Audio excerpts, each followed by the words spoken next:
Good morning. Welcome to Yash Academy Karad YouTube channel. Today in this session we are going to discuss very important topic of chemistry, that is the ionic equilibria. The weightage of this topic is a 4/6. 4 marks compulsory, 6 marks with option. These are the points we are going to discuss. You have to remember 3.1, that is the introduction. This part is non-evaluative for this coming examination. And 3.6.2, acidity, basicity and neutrality. This part is also considered as a non-evaluative part. So today we are going to discuss the remaining these points one by one, including the type of questions may ask in the board examination. First of all, we will discuss the types of electrolytes. विद्यार्थी मित्रांनो, परीक्षेमध्ये जर प्रश्न विचारला असेल की what R electrolytes और define electrolyte, म्हणजे electrolyte is a substance which when dissolved produce ions. म्हणजे in short we can say that electrolyte can form ions and non-electrolytes do not form ions. तो आहे तसाच राहतो. हा त्यातला महत्वाचा फरक असणारा आहे. बट इलेक्ट्रोलाइट्स असणार आहे, they are of two types. One is a strong electrolyte and second is a weak electrolyte. मग स्ट्रॉंग इलेक्ट्रोलाइट कुणाला म्हणायचं? समजा H2SO4 घेतला तुम्ही and H2SO4 ionizes as twice of H plus SO4 2 minus. So it ionizes 100% when dissolved in water. Hence it is a strong electrolyte. आणि NaOH when dissolved in water, it also ionizes almost completely. So it is a strong electrolyte, but it is a strong base and this is the strong acid. हा दोन्ही मधला फरक असणार आहे, परंतु हे strong electrolytes असणारे आहेत. किंवा you can take any salt when dissolved in water ionizes almost completely. म्हणजे strong acid, strong bases and salts are the strong electrolytes. आणि मग वीक इलेक्ट्रोलाइट्स कुणाला म्हणायचं? जर समजा ऍसिटिक ऍसिड असेल and in aqueous solution it gives or it ionizes to some extent to give acetate ion and H plus ion. So it dissociate to some extent, म्हणजे काही प्रमाणामध्ये ते डिसोसिएट होतात आणि major part of it remains undissociated. So it is a weak electrolyte, that is the weak acid. किंवा you take NH4OH. So in aqueous solution it also ionizes to some extent to give NH4 plus and OH minus ion. So both are weak electrolytes, means weak acid and weak bases are the weak electrolytes. Suppose you are asked to classify the weak electrolytes and weak acids or strong electrolytes from the following. तर त्यावेळेस तुम्हाला ह्या गोष्टी माहित असणं आवश्यक असणार आहे. इथं आपण आता बघूया. Next point is a degree of dissociation असणार आहे. Degree of dissociation that is the alpha. Alpha जे असणार आहे ते total number of moles. Total number of moles समजा 100 असतील, total number of moles of electrolyte असतील आणि only 15 part of it undergoes dissociation, that is 15 into 10 raised to minus 2, that is a 0.15% आपण म्हणूया. फक्त 0.15च त्याचं डिसोसिएशन झालं. 85 part of it remains undissociated. So the fraction of total number of moles of electrolyte dissociate into its ions when an equilibrium is reached. This is the degree of dissociation. म्हणजे या पद्धतीनं तुम्हाला degree म्हणजे किती प्रमाणामध्ये त्याचा dissociation झालेला आहे, 10%, 20%, 50% का 100%, हे यावरनं तुम्हाला निश्चित सांगता येईल. Now we'll discuss the Arrhenius theory of acids and bases. According to Arrhenius theory, acid is a substance which contain hydrogen ion and when dissolved, किंवा hydrogen when dissolved in water produces H plus ion, and base which contain OH and when dissolved in water gives OH minus ions. म्हणजे acid gives proton and base gives OH minus ion in aqueous solution. But this theory has a major limitation because it is applicable to only aqueous solution. Non-aqueous मध्ये ही acid आणि बेसची व्याख्या define करू शकत नाही. म्हणजे short मध्ये तुम्हाला ह्या गोष्टी माहित असायला पाहिजे. त्यानंतर लॉरी ब्रॉन्स्टेड किंवा Bronsted lorry acid base concept असणार आहे. यावर एक प्रश्न विचारलेला आहे, label the one conjugate acid base pair in the following. म्हणजे तुम्हाला ते एक्सप्लेन करायचे आहे.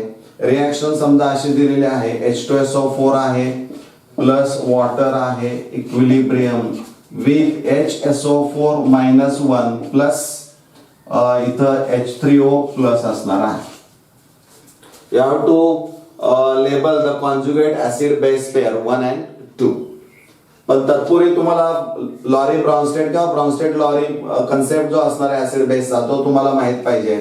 Acid is a proton donor, म्हणजे H प्लस आयन देतो. ऍसिड जो असणार आहे त्यातला जर प्रोटॉन गेला तर what is left behind, that is the anion, negative ion. But this negative ion has a tendency to accept a proton and form acid, hence it is a base. Just remember this part. म्हणजे what is the difference between acid and base, they differ by A proton. एका प्रोटॉनचा फक्त difference असणार आहे. Acid proton देतो आणि base proton घेतो. Acid after losing proton form self generated base called conjugate base. So this is one conjugate acid base pair. म्हणजे this base is a conjugate base of acid किंवा ऍसिडचा असणार आहे. मग आता इथं H2SO4 आणि HSO4 जर तुलना केली तर याच्यामध्ये एक H कमी आहे आणि याच्यामध्ये H जास्त असणार आहे. म्हणजे हा झाला ऍसिड, यांनी प्रोटॉन दिला त्यामुळे त्यापासून तयार झाला तो बेस असणारा आहे. Suppose this is acid 1 and this is the base 1. इथं दोन्हीचा मध्ये जर आपण पाहिलं तर इथंही तुम्हाला असं दिसेल की H चा डिफरन्स असणार आहे. इथं एक कमी आहे आणि इथं जास्त आहे. कमी आहे त्यामुळे यांनी दिलेला प्रोटॉन यानं घेतला त्यामुळे तो बेस असेल आणि प्रोटॉन घेऊन त्यांनी काय तयार केलं तर कॉन्जुगेट ऍसिड तयार केला त्यामुळे हा ऍसिड असणार आहे. This is the second pair. म्हणजे just remember there is a acid and base both differ by a simply proton. एका प्रोटॉनचाच फरक फक्त त्याच्यामध्ये आपल्याला पाहायला मिळतो. हाच त्यातला मेजर डिफरन्स असणारा आहे. त्यानंतर प्रश्न विचारलेला आहे, classify the following species into Lewis acids and bases. म्हणजे classify the following species into Lewis acids and bases. समजा Cl- दिलेला आहे, NH4 प्लस दिलाय, LCl3 दिलेला आहे आणि NH3 दिलेला आहे. यामध्ये लेविस ऍसिड बेस तुम्हाला सांगायचा आहे. According to Lewis acid base concept, acid is a species which can accept a pair of electron and base is a species which can donate a pair of electron. हे जर तुम्ही पाहिलं तर तुमच्या लक्षामध्ये येईल की Cl- म्हणजे 2 इलेक्ट्रॉन्स, ही एक लोन पेअर, ही दुसरी झाली, ही तिसरी झाली आणि निगेटिव्ह चार्ज आहे याचा अर्थ त्याकडे आणखीन एक लोन पेअर असेल म्हणजे 1 2 3 4. So in all there are 4 lone pair of electrons. So it can donate 1 electron pair. So this is Lewis base आपण म्हणूया. इथं जर आपण पाहिलं हा NH4 असणार आहे and nitrogen carries positive charge. 2 electrons 2 electrons 2 electrons 2 electrons 2 2 4 2 6 2 8 octet is completed. त्यामुळं हा लेविस ऍसिड पण नाही आणि लेविस बेस पण आहे कारण इलेक्ट्रॉन ऑक्टेट पूर्ण असल्यामुळे इलेक्ट्रॉन देणं किंवा घेणं याच्याकडे नाही. AlCl3 जर आपण पाहिलं 2 and 2 4 and 2 6. So this central atom requires 1 electron pair. So it can accept a lone pair of electrons. So it acts as a Lewis acid. What about this NH3? Nitrogen has lone pair of electrons, so it can donate to other. So this is Lewis base, this is Lewis acid, this is again Lewis base, this is neither Lewis acid nor base. या पद्धतीनं वर्गीकरण तुम्हाला करता यायला पाहिजे, म्हणजे इथं तुम्हाला त्या गोष्टी सांगता यायला पाहिजेत असं मला वाटतं. त्यानंतर amphoteric nature of water. Water जे असणार आहे it is amphoteric in nature, म्हणजे water acts as an acid or a base in the presence of other substance.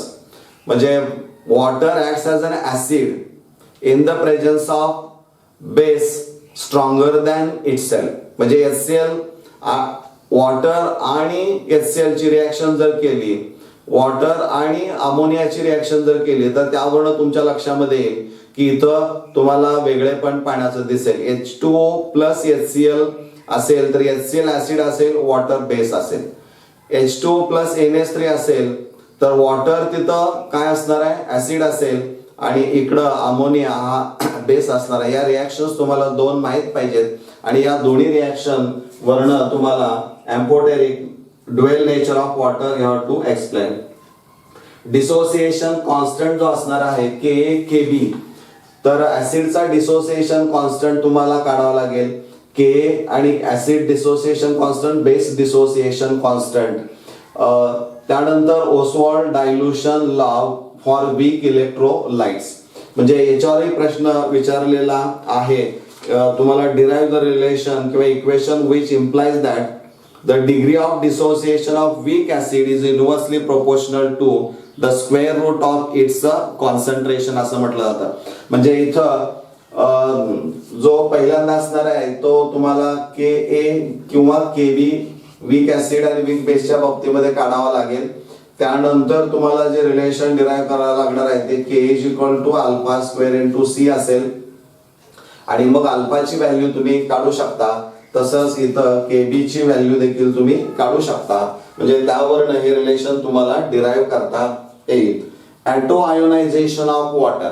Auto ionization of water म्हणजे काय असणार आहे, तर पाणी जे असणार आहे त्याचं आयनीभवन होतं, पाण्यावर रिॲक्ट होतं आणि त्यापासून एक हायड्रोनियम आयन आणि OH मायनस आयन तयार होतं. आणि त्यामुळं तिथं जर रिॲक्शन जर तुम्ही पाहिली तर त्यामध्ये तुम्हाला शेवटी Kw is equal to molar concentration of hydronium ion and OH minus ion हे तुम्हाला पाहायला मिळेल. आणि याची जी व्हॅल्यू असणारी आहे ती 1 × 10⁻⁻14 ॲट 298 केल्विन इतकी तुम्हाला पाहायला मिळेल. This is known as a ionic product of water, that is the product of ionic concentration of molar concentration of hydronium and OH minus ion. pH scale जो असणार आहे, pH स्केल मध्ये pH तुम्हाला define विचारला. Define pH. pH is negative logarithm to the base 10 of H plus ion concentration and pOH is equal to negative log to the base 10 of molar concentration of OH minus ions. At the same time you are asked to prove the pH is equal to pH plus pOH is equal to 14. This relation for 2 marks. You start with the product of ionic concentration of water because the concentration of H plus and OH minus ion हे दोन्ही हे equal असतात. त्यावेळी त्यांची value 1 × 10⁻⁷ consider केली जाते. त्यावरून जर डेरिव्हेशन डिराइव्ह करत गेला तर तुम्हाला हे रिलेशन मिळू शकतं. म्हणजे या पद्धतीनं आज आपण इथं डिस्कशन केलेलं आहे. धन्यवाद.